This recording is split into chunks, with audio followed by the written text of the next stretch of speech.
Bonjour les amis, comment vous allez?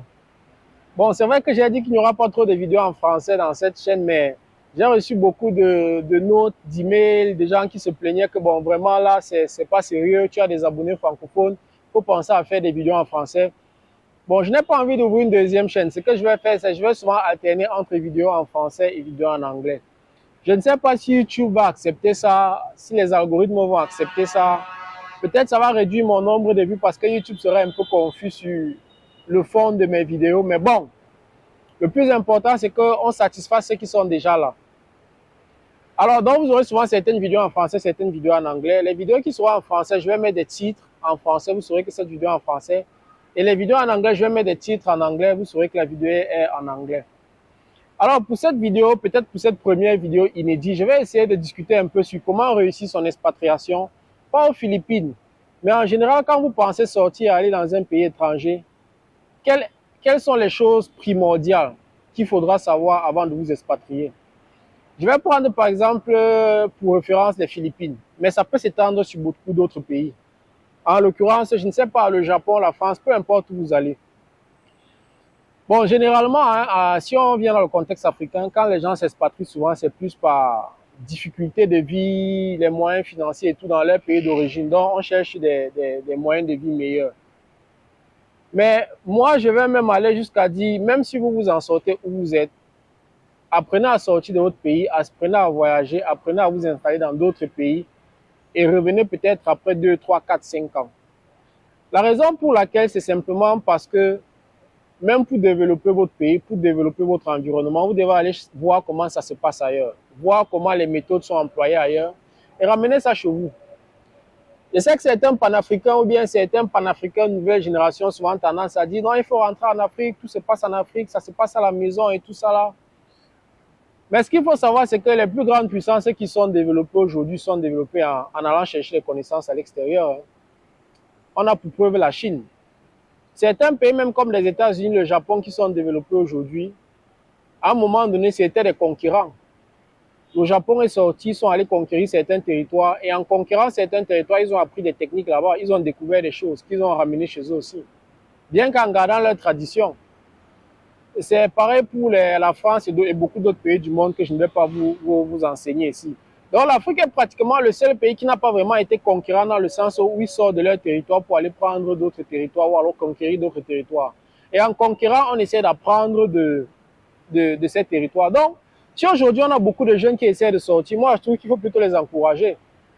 Parce qu'ils reviennent avec la technologie, ils reviennent avec le savoir et c'est ça qui permet d'être compétitif et à se développer. Si vous n'espionnez pas ailleurs, il n'y a aucune chance que vous vous développez parce que vous allez être fermé et après, vous allez accuser un retard. On a pour preuve la Corée du Nord. La Corée du Nord n'est pas l'un des pays les plus développés de la Terre. Pourtant, au niveau des armements, oui, mais après, ils sont enfermés sur eux. Et il y a beaucoup de choses qui se passent à l'extérieur dont ils ne sont pas au courant. Donc, pour moi, les Africains, sortez si vous avez moyen de sortir. Bon, comment faire donc pour sortir? Comment se préparer quand vous voulez sortir? Pour moi, tout se résume à une seule chose. Tout se résume à une seule chose. C'est apprenez une langue différente de celle que vous parlez présentement. Ça veut dire quoi? Ça veut dire que si maintenant, je ne sais pas, si vous parlez par exemple une langue étrangère qui est, quand je dis langue étrangère, c'est les langues du colon, si on peut dire ça comme ça là. Donc, français, anglais, portugais, chinois et tout ce que vous pensez. On ne parle pas ici du Yoruba ou de l'Etono, je ne sais pas de quelle langue, je ne sais pas du Wolof, non. Je parle des langues qui ont trait à l'international. Donc, si vous parlez par exemple le français et que vous décidez par exemple d'aller en France, je vous suggère fortement d'apprendre l'anglais. Si vous comptez par exemple venir aux Philippines et que vous parlez français, je vous conseille fortement d'apprendre à parler anglais. Et vice-versa. Si vous parlez par exemple anglais et vous apprêtez à venir aux Philippines, je vous conseille fortement d'apprendre à parler français.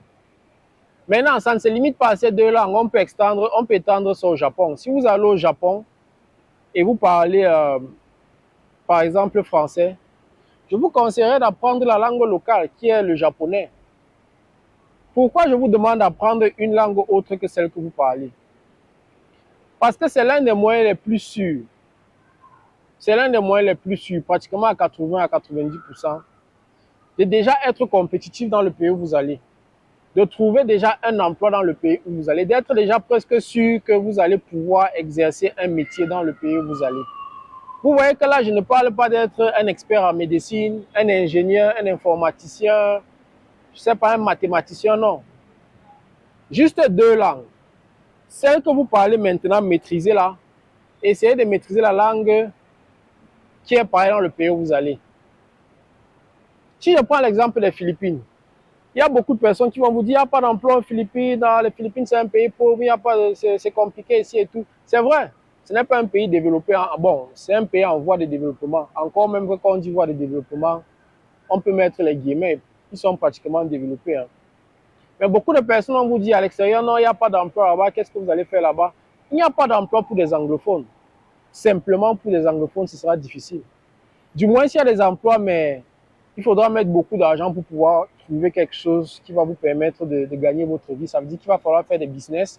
Et des business, ici, on parle des centaines de milliers d'euros ou de dollars pour pouvoir faire des investissements ici, là, en tant qu'étranger. Mais si vous parlez une langue, par exemple, je ne sais pas, le français, l'anglais, le chinois, autre que celle que vous parlez présentement, parce que je suppose que présentement, dans votre pays respectif, peut-être vous parlez anglais, peut-être vous parlez français. Donc, imaginons par exemple que vous êtes maintenant bilingue. Le fait que vous soyez bilingue va vous permettre, par exemple, d'appliquer dans ce qu'ils appellent ici les BPO, Business Process Outsourcing, je pense que c'est la définition. Donc, il y a plein de compagnies ici qui demandent, par exemple, je sais pas, des gens qui parlent allemand, des gens qui parlent chinois, des gens qui parlent anglais, des gens qui parlent français. Mais le point commun de tout ça, c'est qu'il faut avoir une langue commune qui est parlée dans le pays, c'est l'anglais. Ça veut donc dire que si vous venez par exemple aux Philippines et que vous parlez anglais et vous parlez une autre langue, vous avez beaucoup de chances d'avoir un emploi. Comparé à si vous venez juste ici là, vous ne parlez que anglais. Bon, maintenant après, beaucoup de personnes vont me dire, ah ben, il y a beaucoup de chômeurs ici aux Philippines, il y a beaucoup de gens qui parlent deux langues ici et qui ne travaillent pas. Mais bien sûr que dans tous les pays du monde, il y a des gens qualifiés mais qui ne travaillent pas. Mais le problème, c'est que est-ce qu'il y a quand même des ouvertures? Est-ce qu'il y a quand même des opportunités? C'est ça la question. Vous pouvez être médecin qualifié, ça ne veut pas dire que parce que vous êtes médecin, vous allez automatiquement travailler. Mais au moins, vous êtes éligible à compétir. Donc, il ne faut pas prendre ça comme quand on dit si vous venez aux Philippines et que vous parlez anglais, français, peut-être anglais et allemand, anglais et espagnol, anglais et je ne sais pas, portugais.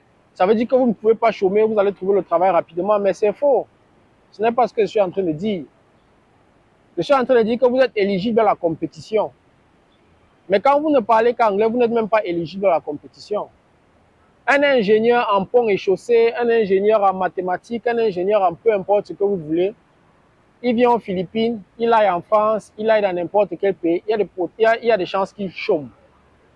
Mais au moins, le fait qu'il soit ingénieur lui donne quand même des qualifications à pouvoir postuler. Donc, arrêtez avec les discours selon lesquels, non, il y a beaucoup de bilingues ici qui chôment, donc il ne faut plus venir. Non, il y a les chômeurs partout. Au moins, vous êtes... Je connais des gens qui sont venus ici, qui ont fait 2 semaines, qui ont trouvé d'emploi. Je connais des gens qui sont venus, qui ont fait 6 mois, 1 an, ils n'ont pas trouvé d'emploi. Donc, si vous êtes ouvert à la compétition, il faut d'abord remplir les critères pour pouvoir compétir. Si vous remplissez les critères, mais vous êtes les bienvenus. Si, par exemple, moi, dans mon cas particulier, si aujourd'hui je décide, par exemple, d'aller, je ne sais pas, en Suède, moi, la première des choses qui passe dans mon esprit, ce n'est pas aller chercher quels sont les genres d'emplois qui sont ouverts en Suède. La première des choses qui passera dans mon esprit, c'est de parler suédois. Je vais aller m'inscrire dans une école de suédois, j'apprends la langue à 1 an, et je sais que j'arrive en Suède, même s'il faut être assistant en quelque chose, j'ai un avantage compétitif parce que je peux parler suédois, anglais et français. Ça m'ouvre une infinité d'opportunités. Moi, je suis allé au Japon, j'ai vu beaucoup de chômeurs là-bas. Bien qu'on dise qu'il y a les emplois au Japon, moi j'ai vu beaucoup de chômeurs au Japon. Et la raison pour laquelle ils chômaient, c'était quoi? Ils ne parlent pas la langue. Et quand je dis chômeurs, ce n'était pas chômeurs parce qu'ils ne sont pas qualifiés dans le sens où ils n'ont pas des qualités spécifiques. J'ai vu des gens qui étaient ingénieurs, j'ai vu des gens qui étaient des enseignants, j'ai vu des gens qui avaient des diplômes en comptabilité, mais qui chômaient. Comment est-ce qu'on fait pour communiquer avec un comptable qui ne parle pas la langue locale? C'est impossible. Le premier vecteur d'emploi, c'est d'abord la langue. Parce que pour communiquer avec des gens, il faut parler. Et pour parler, il faut s'entendre. Il faut parler la même langue pour qu'on puisse se comprendre. Donc pour moi, pour récapituler un peu cette petite vidéo, c'est si vous voulez vous expatrier, vous voulez réussir dans votre expatriation, je vous conseillerais fortement d'apprendre une langue qui est différente de celle que vous parlez. Parce que dans ce pays où vous allez aller, vous serez déjà une exception. Si vous allez en France aujourd'hui, je pense que ce sera plus facile pour vous si vous parlez français, anglais, de trouver un emploi que de juste parler français. Si vous allez au Japon aujourd'hui, je pense que si vous parlez japonais, plus votre langue que vous avez, ce sera beaucoup plus facile pour vous de trouver un emploi. On peut étendre ça sur plein d'autres cas. Quand moi je suis arrivé aux Philippines, je ne parlais que français. J'ai fait des études ici, j'ai élevé mon niveau d'anglais et aujourd'hui, ma valeur a changé. Ce n'est pas que j'ai une compétence, par exemple, je n'étais pas comptable, je suis devenu comptable aux Philippines, non. Je suis venu avec ma qualification que j'avais depuis le Cameroun, sauf que j'ai ajouté l'anglais à mon langage et voilà. Demain, si je vais au Japon, je ne vais pas aller penser à d'abord être ingénieur en bâtiment, être peut-être médecin, non, non, non. Je vais d'abord penser à travailler ma langue. Une fois que j'ai travaillé mon japonais, je sais que je peux aller là-bas, j'applique dans une compagnie lambda qui a juste besoin de quelqu'un qui fait un peu le basic là, c'est-à-dire vous avez des compétences générales, vous pouvez déjà avoir un emploi. Même des ingénieurs, même des techniciens hautement qualifiés, c'est important pour eux. S'ils parlent plus de langues, ça leur ouvre plus d'opportunités dans les pays où ils iront travailler. Donc voilà, arrêtez de sortir de vos pays sans chercher à augmenter votre niveau de langue, sans avoir besoin d'ajouter un niveau supplémentaire de langue. En majorité, les langues, ça s'apprend en maximum 2 ans. On va dire 1 an, vous pouvez commencer à apprendre ça dans votre territoire. Et quand vous voyagez, vous faites encore peut-être 6 mois, 1 an, vous êtes déjà performant, vous pouvez déjà appliquer dans beaucoup de services. Le plus important, c'est juste d'identifier la langue dont vous voulez, que vous voulez exercer dans le pays où vous allez arriver. Faites des petites recherches. Et une fois que vous avez 2 langues, c'est parti, c'est tout. Je ne sais pas si on va me donner 10 personnes qui sont aux Philippines ici, qui parlent anglais et une autre langue, qui n'ont pas les possibilités de postuler à des emplois. Ne pas être recruté, c'est une chose, mais avoir la possibilité au moins d'appliquer, c'est une autre chose. Mais quelqu'un qui vient ici, qui ne parle que anglais, n'a même pas cette possibilité d'appliquer parce qu'il est d'office hors de la compétition.